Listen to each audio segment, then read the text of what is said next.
Hello, welcome back to Across the River and Into the Books with me, Brent Booth Jones. Now, the Nobel Prize.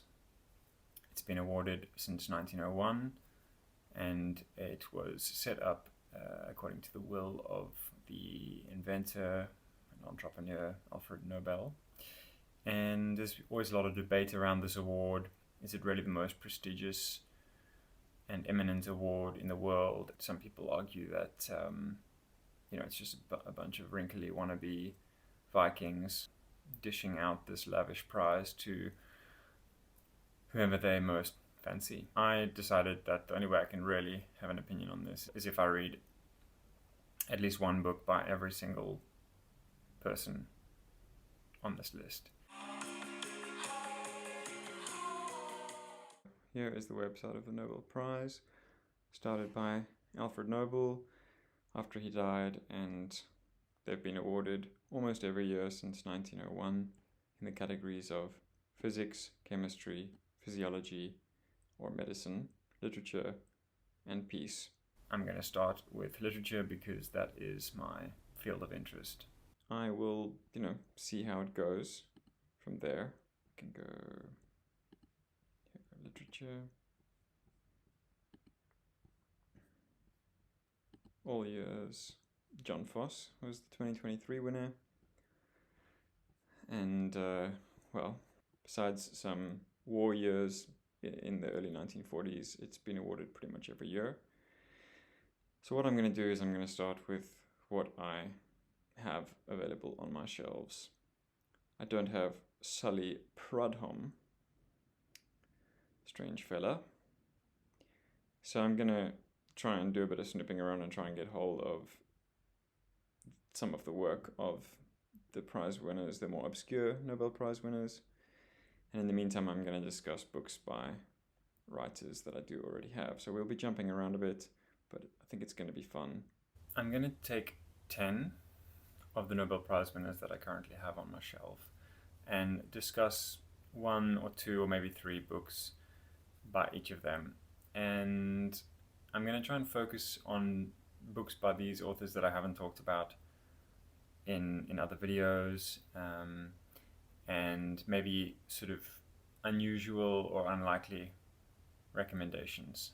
I have started a bookshelf tour series, and some of these authors that I'm going to discuss today take up a whole shelf. So if you stick around on my channel, we will eventually cover the full body of work by each of these authors. But I just thought to be a bit economical with time and to bring in a bit of fun and surprise, I would just make more unusual recommendations.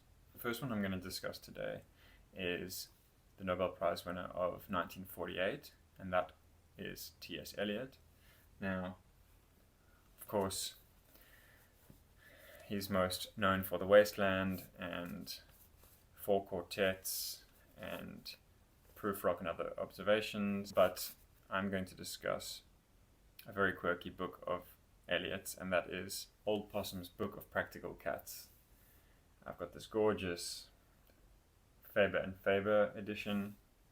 Now, this is a book of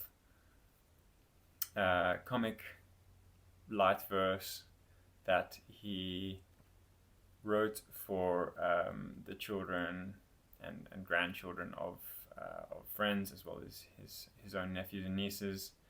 He didn't have any kids of his own, and they're all about different kinds of cats and different sort of cat personalities, and they include really beautiful full color illustrations by Nicholas Bentley.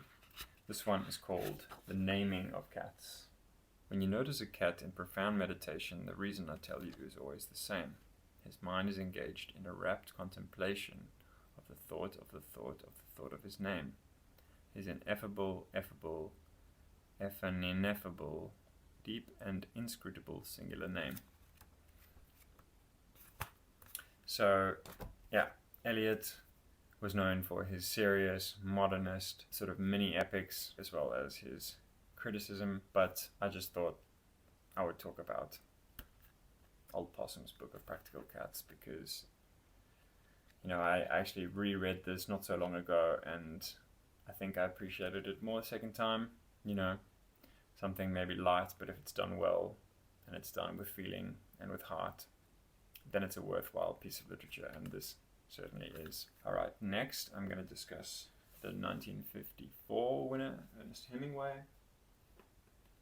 Now, I've talked about both Eliot and Hemingway on my channel, and I'm going to talk about two books that I haven't discussed yet, and they are A Movable Feast and the first 49 stories, bit of a chunky boy.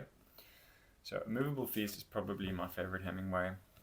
This is an incredible, evocative, visceral memoir of his time as a young, hungry writer living in Paris with his first wife, Hadley.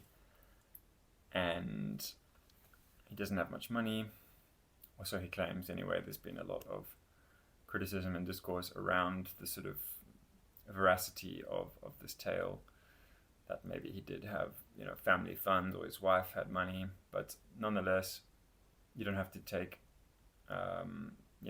everything he says as sort of irrefutable truth to enjoy this wonderful slim book. It's about desire and hunger and sort of artistic blossoming, and that young and fervent drive to capture artistic expression in whatever medium. For Hemingway, it's in the written form, in the form of stories and novels, and he hobnobs with other young, hungry modernist writers who were also trying to make a name for themselves, such as F. Scott Fitzgerald. James Joyce was there as well in Paris around this time, and Gertrude Stein was there too, but she was a bit older and a bit more established, and she sort of took some of these writers under her wing, although Hemingway is quite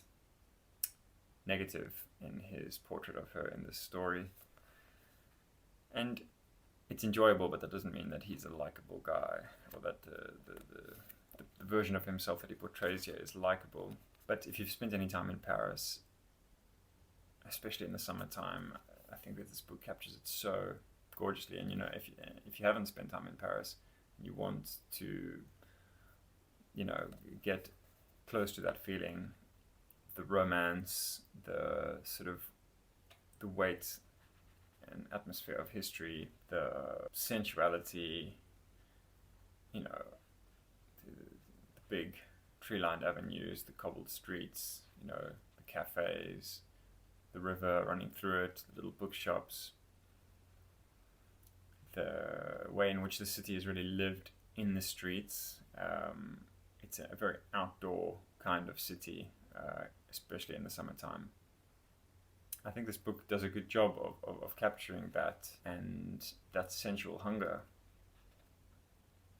a kind of feast for the senses, a movable feast, as the title says. And then the first 49 stories, this includes almost all of Hemingway's mature short fiction. So if you want to get a taste for him, I think his short stories are the place to start, because as much as I love his novels, his stories have a stunning immediacy and electricity and adroitness that is so economical and astoundingly razor-sharp, nimble exactitude. And he shows what incredible evocation and vividness is possible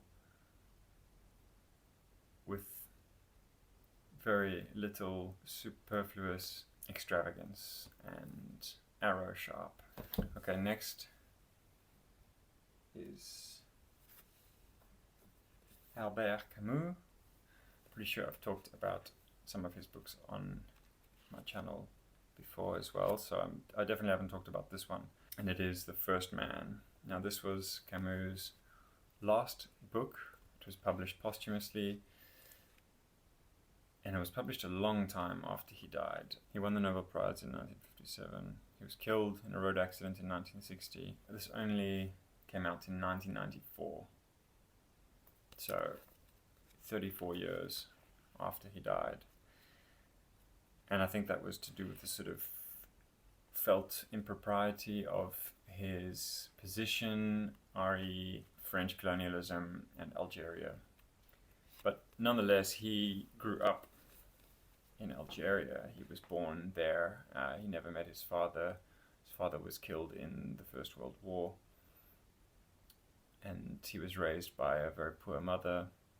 And this is his book. This was his attempt to capture the immense sunlight, the profusion of sun and sea that was his childhood, and by recreating that atmosphere and that world and that period to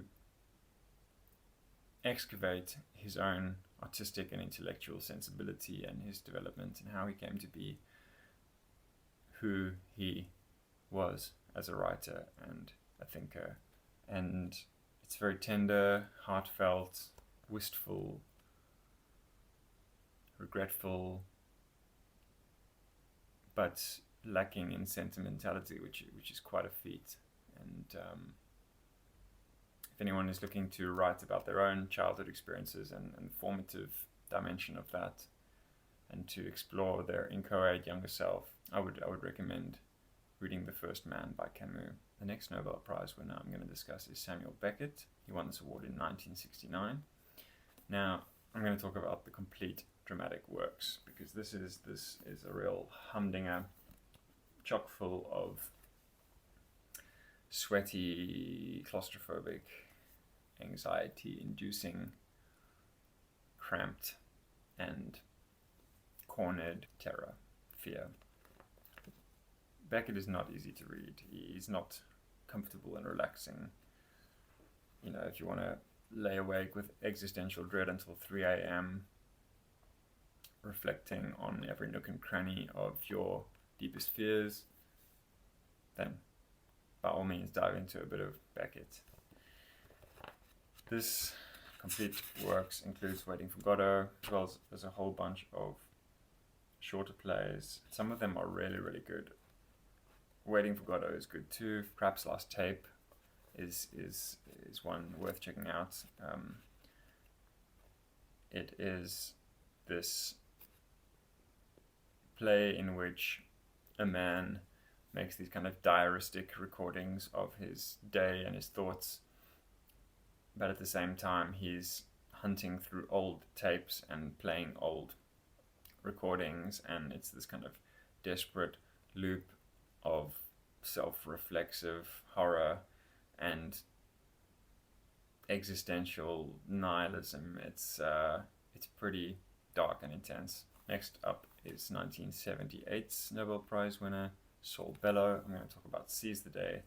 Now this is one of, if not his most famous novel. It's a short novella, and it is about this neurotic and distracted rich boy who just kind of disappoints his father and struggles to find a sense of meaning. Yeah, I didn't quite enjoy this book as much as I hoped I would.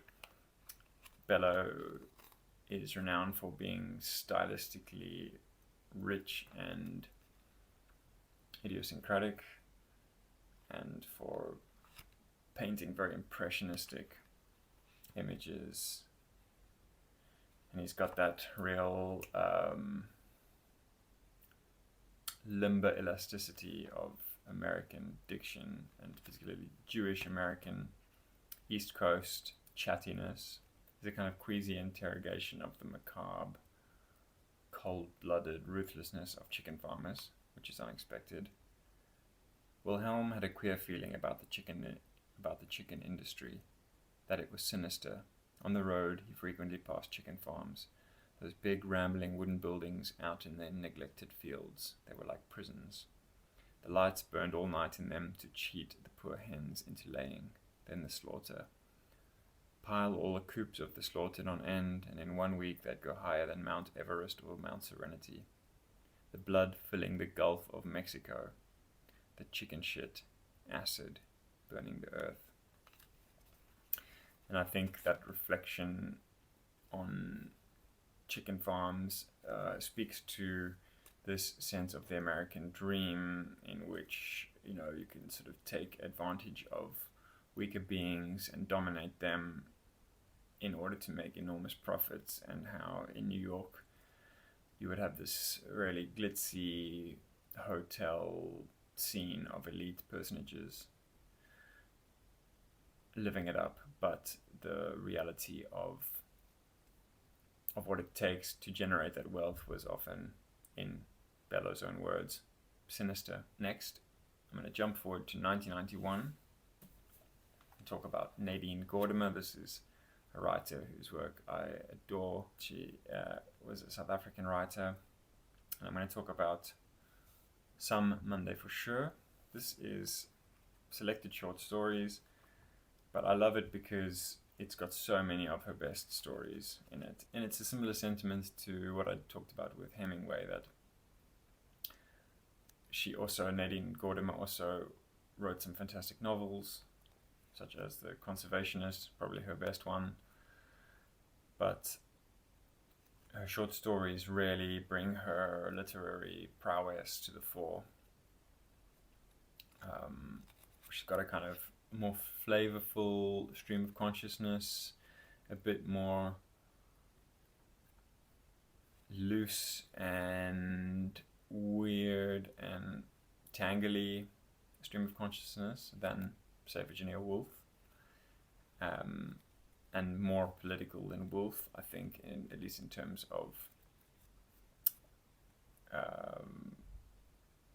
empire. She was an important figure in the anti-apartheid movement, at least as far as the white liberals were concerned. She was her work was banned in South Africa for being critical of the apartheid regime, and she just has some really cracking stories, so highly recommend. Next up is the 1993 Nobel Prize winner, and that is Toni Morrison. I'm going to talk about Song of Solomon, although all of her novels are worth checking out, as well as some collections of her interviews. Now, this is many people's favorite Toni Morrison novel. I actually prefer Beloved, but I don't have Beloved. I don't have my copy of Beloved. I'm not sure where it is, what happened to it. But Song of Solomon has got that kind of classic Morrison magic realist element, but it doesn't wash through the text in an overwhelming sort of sense of unbelievable fantasy or something. It's very tempered and very adroitly set to work by Morrison. This is the story of a character named Macon Dead Jr. Like so many of her characters have great names. Macon Dead Jr. And he is the son of a wealthy black American real estate entrepreneur, and he goes to the American South to seek out his roots and find out some more about his past, and he has all kinds of strange encounters with characters there, and there is a real sensual dazzlement to this text and to this odyssey that Macon goes on, and she does a very masterful job of exploring the deep-seated biases and tensions and fears of the American psyche. Next is the 2003 winner, and that is another South African, J.M. Coetzee. Now, his most famous works are probably Disgrace, the novels Disgrace, and the Life and Times of Michael Kay. And they're both exceptionally thought-provoking and impactful novels. But I'm going to make a bit of a eclectic pick here. This is Summertime's third book in his sort of murkily autobiographical Bildungsroman kind of trilogy, in which it's a kind of novelized 3-part sequence of his own coming of age story. The character is called John, and that is, his name is John Coetzee, so it's really based on him, but he really plays with the questions of self-identification and agency and self-knowledge in very interesting ways. So the first one is called Boyhood, the second one is Youth, and this is Summertime. And it's set around the time that he is around 40, and he's just completed a stint living in London, working as a programmer in the early days of computer programming. He comes back to South Africa and lives with his very erratic and disheveled father in a small apartment, and he's busy writing his first novel, but his family is very conservative, Afrikaans, farming stock, and they just think, who is this weird guy, this virginal 40-year-old who's interested in romantic poetry and modernist experimental art? And it's very funny, and that is what I want to highlight, is that Coetzee is known as being this very austere, serious, sometimes over-serious thinker and novelist. I don't think he's over-serious. I think he's serious in the most important ways, in questioning what we comfortably assume to be the foundation and the building blocks of our moral and philosophical worldviews. And he really digs deep into our collective psyche and asks questions of what we claim to know and be. But this book does that, like all these books do, but it's also very, very funny and self-deprecating. 2011 Nobel Prize for Literature was the Swedish poet Thomas Tranströmer. I've got 2 of his works here. This is actually the collected poems, so all of his individual books published by Blood Axe and translated by Robin Fulton. This is a great volume because a lot of his stuff is not available in English translation, or it's quite hard to get hold of. But I also have this half-finished Heaven selected poems by Robert Bly, who is himself a very astute poet. So I think this one is the stronger translation, but this one is fantastic because it's so comprehensive in what it includes. Now, Tranströmer is just a wonderful, wonderful poet.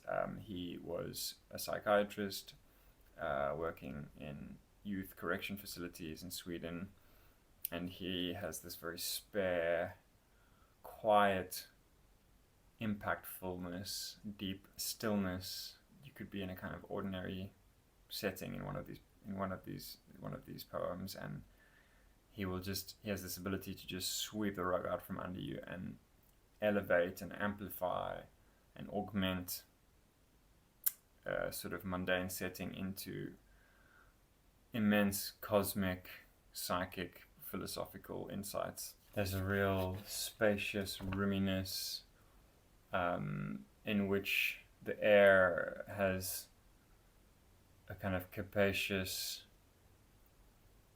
volume that allows of such a dense and deep charge of feeling and insight. And this one is one of my favorites of his. It's called Romanesque Arches. Tourists have crowded into the half-dark of the enormous Romanesque church. Vault opening behind vault and no perspective. A few candle flames flickered. An angel whose face I couldn't see embraced me, and his whisper went all through my body. Don't be ashamed to be a human being. Be proud. Inside you, one vault after another opens endlessly. You'll never be complete, and that's as it should be. Absolutely love Thomas Tranströmer. That one, by the way, that I just read was was translated by Robert Bly. And then, lastly, I'm going to talk about the 2020 winner of literature, and that was Louise Gluck. Now, I'm quite happy to have a chance to speak of her work in a different light, because I had discussed her collected poems in a previous video, and I'm not the biggest fan of her poetry, but this is a chance to talk about some other of her work, and a bit less known, just 2 books of essays, critical essays, poetics. This is Proofs and Theories by Carsonet and American Originality, which is published by FSG. And this was her more recent one, American Originality. I found it to be a little bit disappointing. It's a lot of this book is just intros that she wrote for poetry books that she selected for a particular prize or for a particular publisher.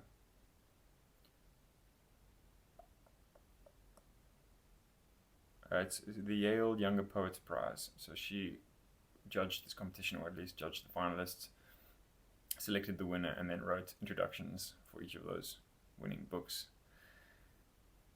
And half of this collection is made up of those introductions. So she does a lot of praising, not a lot of sort of more challenging critical appraisal of those works. Of course, she is inclined to write a glowing introduction because she selected them and needs to justify her choices of the winners. So this was a bit disappointing, but Proofs and Theories is a phenomenal book of poetic criticism. This is just, I think, her at the height of her powers. She's got essays on T.S. Eliot, George Oppen, Hugh Seidman, Stanley Kunitz, extremely concise, almost epigrammatic at times. And I quote, "For the duration of active composition, the poet remains insulated from the future as from the past, insulated, consequently, from any real exposure, from any present source of censure or mockery. The source of art is experience, the end product, truth, and the artist, surveying the actual, constantly intervenes and manages, lies and deletes, all in the service of truth. The love of truth is felt as chronic aspiration and chronic unease." So it's it's very, very strong, dynamic, critical appraisals of some of the most influential writers of the 20th century. So I highly recommend this. Alright, I'm going to leave it there. Let me know what you think of any of these books, any of the other Nobel Prize winners that you've read, and I look forward to making another episode in the near future discussing another 10 Nobel Prize winners. Thanks very much, and speak to you soon.